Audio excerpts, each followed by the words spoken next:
Welcome students. Previous 2 lectures में हमने probability के कॉन्सेप्ट को बहुत अच्छे से स्टडी किया। दोस्तों, हमने इस कॉन्सेप्ट की हेल्प से एक कॉइन और एक डाई में डिफरेंट डिफरेंट इवेंट में प्रोबेबिलिटी को फाइंड आउट करना सीखा। नाउ स्टूडेंट्स, आज के हमारे इस लेक्चर में हम प्रोबेबिलिटी के कॉन्सेप्ट की हेल्प से ही एक सिचुएशन या फिर एक एक्सपेरिमेंट में प्रोबेबिलिटी को फाइंड आउट करना सीखेंगे, और वो है कार्ड्स। यस फ्रेंड्स, कार्ड्स जिसकी हेल्प से हम बचपन में खेला करते थे और आज भी खेलते हैं। दोस्तों, कार्ड्स में प्रोबेबिलिटी को फाइंड आउट करने से पहले हम कार्ड्स से रिलेटेड कुछ अमेजिंग इंफॉर्मेशन के बारे में पढ़ेंगे। तो फिर शुरू करते हैं। दोस्तों, जब भी हम मार्केट से कार्ड्स का पैकेट लेते हैं ना, तो हमारे पास जो पूरा कार्ड का पैकेट होता है उसे हम बोलते हैं डेक ऑफ कार्ड, जिसे हम हिंदी में बोलते हैं ताश के पत्ते। दोस्तों, ये जो डेक ऑफ कार्ड है, इनमें टोटल नंबर ऑफ कार्ड्स होते हैं 52। नाउ स्टूडेंट्स, ये जो 52 कार्ड्स है हमारे पास, इसे अगर हम ध्यान से ऑब्जर्व करेंगे ना, तो इसमें आधे कार्ड्स रेड कलर के होते हैं और आधे कार्ड्स ब्लैक कलर के होते हैं। तो क्यों ना हम भी कलर के बेसिस पर इन 52 कार्ड्स को दो पार्ट्स में डिवाइड कर देते हैं। तो देखिए, रेड कार्ड्स को अलग कर लिया, ब्लैक कार्ड्स को अलग। अब देखिए, 52 कार्ड्स को दो पार्ट्स में डिवाइड किया तो 52 डिवाइडेड बाय 2 कितना हो गया? 26। यानी कि 26 कार्ड्स रेड कलर के होते हैं, 26 कार्ड्स ब्लैक कलर के होते हैं। नाउ स्टूडेंट्स, ये जो हमारे पास रेड और ब्लैक ये दोनों कार्ड्स आ चुके हैं, इनमें से अगर मैं रेड कार्ड्स को पहले पिक करूं और उसे ध्यान से ऑब्जर्व करूं, तो आप भी अगर ये ऑब्जर्व करेंगे तो ये देखेंगे कि 26 रेड कार्ड्स में से आधे कार्ड्स पर कुछ इस तरीके की शेप बनी होती है। ऐसी शेप को हम बोलते हैं डायमंड शेप। और आधे कार्ड्स पर देखिए कुछ दिल जैसी, हार्ट जैसी शेप बनी होती है। इन कार्ड्स को बोला जाता है हार्ट कार्ड्स। तो यहां से हमें क्या पता लगा कि ये जो 26 रेड कार्ड्स हैं, इनमें से आधे कार्ड्स पर डायमंड की शेप बनी होती है और आधे कार्ड्स पर हार्ट की शेप बनी होती है। तो 26 का हाफ करेंगे, आधा करेंगे तो क्या बनेगा? 13। यानी कि 26 रेड कार्ड्स में से 13 कार्ड्स डायमंड शेप के होते हैं और 13 कार्ड्स हार्ट शेप के होते हैं। एंड नाउ दोस्तों, सिमिलरली अगर हम ब्लैक कार्ड्स को भी ध्यान से ऑब्जर्व करें और ओपन करके देखें, तो आप ये देखेंगे कि इनमें आधे कार्ड्स पर कुछ इस तरीके की शेप बनी होती है। ऐसी शेप जिन कार्ड्स पर बनी होती है उन कार्ड्स को बोला जाता है क्लब कार्ड्स। और आधे कार्ड्स पर कुछ इस तरीके की शेप बनी होती है और जिन कार्ड्स पर इस तरीके की शेप दिखेगी उसे हम बोलते हैं स्पेड कार्ड्स। तो यानी कि 26 ब्लैक कार्ड्स में से आधे कार्ड्स यानी कि 13 कार्ड्स क्लब कार्ड्स होंगे और 13 कार्ड्स स्पेड कार्ड्स होंगे। तो देखा दोस्तों, हमने 52 कार्ड्स में से कितनी सारी इंफॉर्मेशन को पढ़ लिया। नाउ दोस्तों, ये जो अब 13 कार्ड्स हमारे पास आ गए, 13 diamonds cards, 13 heart cards, 13 club cards और 13 स्पेड कार्ड्स। अब अगर इन 13 कार्ड्स को और ओपन किया जाए, देखा जाए कि इनके अंदर क्या है, तो आपको बहुत अमेजिंग चीजें देखने को मिलेंगी। लेट्स से मैं यहाँ पर डायमंड के जो 13 कार्ड्स हैं उसे ओपन करता हूँ। तो इसमें से सबसे पहला कार्ड आपको देखने को मिलता है एस। दोस्तों, जरूरी नहीं है कि पहला ही एस देखने को मिलेगा, ये तो मैं बता रहा हूँ कि इन 13 कार्ड्स में से कोई एक कार्ड होगा जो एस होगा, जिसके ऊपर ए लेटर बना होगा। तो ए कार्ड आपको देखने को मिलता है एस। उसके बाद दोस्तों, हमें इस डायमंड कार्ड्स की कैटेगरी में नंबर वाले कार्ड्स देखने शुरू हो जाते हैं, जैसे कि 2 3 4 5 6 7 8 9 10। ये नंबर वाले कार्ड्स भी इस डायमंड के कैटेगरी में आते हैं। हाँ, एक आप चीज देख रहे हैं कि यहाँ पर 1 नंबर का एक भी कार्ड नहीं है। यस दोस्तों, 1 नंबर का कार्ड हमें देखने को नहीं मिलता। पहला हमें एस देखने को मिलता है, उसके बाद नंबर कार्ड 2 से शुरू होते हैं और 10 तक हमें देखने को मिलते हैं।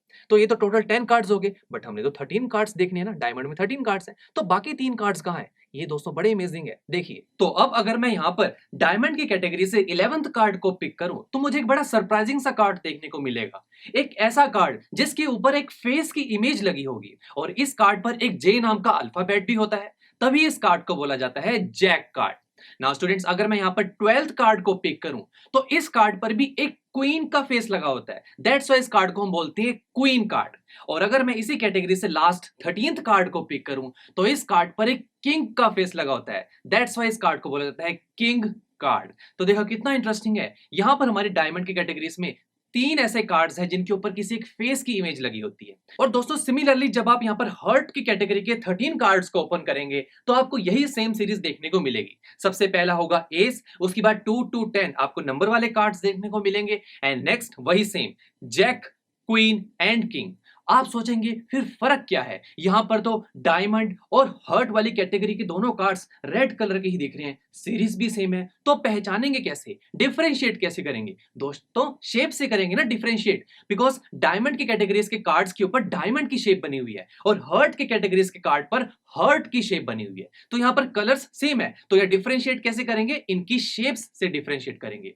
नाउ स्टूडेंट्स, सिमिलरली जब आप यहां पर क्लब और स्पेड कार्ड्स को भी ओपन करेंगे, तो सेम यहां पर पर भी यही सीरीज देखने को मिलेगी। पहले एस, फिर 2 to 10 नंबर वाले कार्ड्स, उसके बाद वही same jack, queen and king. Now दोस्तों, अब हमने 52 कार्ड्स के बारे में अच्छे से सब पढ़ लिया है। चलिए अब मैं आपसे सिंपल सा क्वेश्चन पूछता हूं कि मुझे बताइए कि इन सभी 52 कार्ड्स में से फेस कार्ड्स कौन से हैं? फेस कार्ड्स, नाम से ही पता लग रहा है, ऐसे कार्ड्स जिनके ऊपर किसी एक फेस की इमेज लगी हो, और हमने अभी स्टडी किया। अगर मैं डायमंड की कैटेगरी से देखूं तो यहां ऐसे 3 कार्ड्स हैं जिनके ऊपर फेस की इमेज लगी हुई है, वो है जैक, क्वीन एंड किंग, ये 3 हो गए। हर्ट की कैटेगरी में भी 3 है, जैक, क्वीन एंड किंग, तो 3 + 3 हो गया 6। एंड सिमिलरली यहां पर भी दोस्तों क्लब और स्पेड में भी 3 ऐसे कार्ड्स हैं जो फेस कार्ड्स हैं, तो यहां पर भी 6 कार्ड्स हो गए। तो टोटल कितने हुए? 6 + 6 12 फेस कार्ड्स दोस्तों। यानी कि 52 कार्ड्स में से 12 कार्ड्स ऐसे होते हैं जिन्हें हम फेस कार्ड्स बोलते हैं, जिनके ऊपर एक फेस की इमेज लगी होती है। तो देखा दोस्तों, हमने कार्ड्स के बारे में अब सब कुछ अच्छे से स्टडी कर लिया है। तो चलिए अब हम देखते हैं कि कार्ड्स में प्रोबेबिलिटी को कैसे फाइंड आउट किया जाता है। लेट्स से मुझसे अगर पूछ लिया जाए कि ये आपके पास एक डेक ऑफ कार्ड है, लेट्स से मेरे पास एक डेक ऑफ कार्ड है, और मुझे बोला जाए कि आप इसमें से ना एक कार्ड पिक कीजिए, बाहर निकालिए। मैंने एक कार्ड को बाहर निकाला, और अब पूछा जा रहा है कि क्या प्रोबेबिलिटी है कि ये कार्ड रेड कलर का किंग हो, यानी कि किंग ऑफ रेड कलर हो। कैसे बताएंगे दोस्तों? प्रोबेबिलिटी निकालने के लिए सबसे पहले हम देखते हैं कि यहाँ पर टोटल नंबर ऑफ, यानी कि नंबर ऑफ पॉसिबल आउटकम्स कितनी है। उसे देखने के लिए हम देखेंगे कि हमारे पास टोटल नंबर ऑफ कार्ड्स कितने हैं, 52 हैं। तो पॉसिबल आउटकम्स क्या हो सकती हैं? मैं पहले वाला कार्ड निकाल सकता हूँ, दूसरा कार्ड निकाल सकता हूँ, तीसरा कार्ड निकाल सकता हूँ, एंड अप टू सोन लास्ट जो 52 कार्ड है उसे निकाल सकता हूँ। तो यानी कि पॉसिबल आउटकम्स कितनी है? 52 है ना। तो यानी कि total number of possible outcomes कितनी होगी? 52। अब उसके बाद नेक्स्ट देखते हैं हम फेवरेबल आउटकम्स। अब फेवरेबल आउटकम्स क्या होते हैं दोस्तों? वो जिस चीज की प्रोबेबिलिटी हम निकालना चाहते हैं उसके फेवर में हमारे पास कितनी आउटकम्स है। तो देखिए दोस्तों, मैं क्या चाहता हूं कि रेड कलर का किंग आना चाहिए, इसकी प्रोबेबिलिटी है। तो मैं इन सभी 52 कार्ड्स में से पूछूंगा कौन सा है रेड कलर का किंग। तो रेड कलर में मेरे पास 2 किंग है, देख सकते हैं आप, दोनों ने अपने हाथ खड़े किए, दोनों को मैंने हाईलाइट कर दिया। तो यानी कि किंग ऑफ रेड कलर के फेवर में 2 कार्ड्स हैं मेरे पास। तो आ गया मेरे पास फेवरेबल आउटकम्स 2। That's it. अब प्रोबेबिलिटी निकाल सकते हैं। प्रोबेबिलिटी ऑफ एन इवेंट, यहाँ इवेंट क्या है? King of red colour, red colour का किंग यह है एक event, is equal to numerator में हम रखेंगे फेवरेबल आउटकम्स जो कि है 2 डिवाइडेड बाय पॉसिबल आउटकम्स जो कि है 52। इसे सॉल्व करेंगे तो बनेगा 1/26, यानी कि किंग ऑफ रेड कलर आने की प्रोबेबिलिटी कितनी है? 1/26। कितना इंटरेस्टिंग है दोस्तों। तो चलिए एक और एग्जांपल देखते हैं। लेट्स से अगेन इस कार्ड को शफल किया गया और मेरे सामने फिर से लाया गया और बोला गया चलिए अब एक कार्ड को पिक कीजिए। मैंने पिक किया, देखा नहीं कि इस कार्ड, ये कार्ड कौन सा है, रेड है, ब्लैक है, फेस कार्ड है, आई डोंट नो। बस बोला गया कि एक कार्ड पिक कीजिए, मैंने पिक किया, और अब बोला गया कि बताओ कि फेस कार्ड आने की प्रोबेबिलिटी कितनी है। कितनी प्रोबेबिलिटी है कि ये कार्ड एक फेस कार्ड होगा? चेक करना होगा दोस्तों। सबसे पहले पॉसिबल आउटकम्स 52 ही है।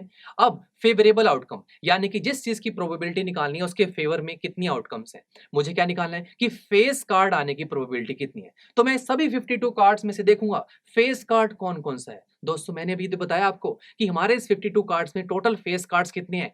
12 फेस कार्ड्स हैं। देखिए मैंने सभी को हाईलाइट कर दिया। तो यानी कि जैसे मैं फेस कार्ड बोलूंगा इसके फेवर में 12 फेस कार्ड खड़े हो जाएंगे, बिकॉज ये सभी 12 फेस कार्ड्स ही तो हैं। तो इट मींस यहां से हमें क्या पता लगा कि नंबर ऑफ फेवरेबल आउटकम्स कितनी हो गई? 12। अब प्रोबेबिलिटी निकाल सकते हैं। न्यूमरेटर में रखेंगे फेवरेबल आउटकम्स जो कि है 12 डिवाइडेड बाय पॉसिबल आउटकम्स 52। 12/52 इसे थोड़ा सॉल्व करेंगे तो आ जाएगा 3/13। तो ये हमें पता लग गया कि फेस कार्ड आने की प्रोबेबिलिटी कितनी है, 3 divided by 13।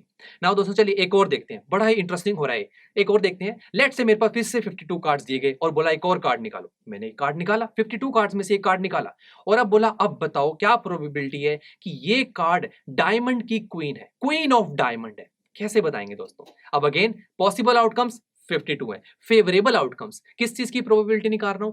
Queen of diamond. तो अब मुझे देखना होगा इस क्वीन ऑफ डायमंड के फेवर में कितनी आउटकम्स है। मैं इन सभी 52 कार्ड्स की तरफ देखूंगा और देखेंगे कि क्वीन ऑफ डायमंड कितनी है यहाँ पर। तो पहले डायमंड का कैटेगरी देखिए, इस डायमंड के कैटेगरी में सिर्फ एक ही तो क्वीन है, तो यही हाईलाइट होगी, यही कहेगी कि डायमंड के क्वीन तो एक ही है। तो इट मींस फेवर में तो सिर्फ एक ही है, डायमंड की क्वीन एक ही है, तो यानी कि फेवरेबल आउटकम्स कितनी होगी? 1। तो अगेन प्रोबेबिलिटी क्या होगी? सबसे ऊपर न्यूमरेटर में favourable outcomes 1 divided by possible outcomes 52, यानी कि 52 कार्ड्स में से अगर मैं एक कार्ड को पिक करूं तो वहां पर क्वीन ऑफ डायमंड आने की प्रोबेबिलिटी कितनी है? 1/52।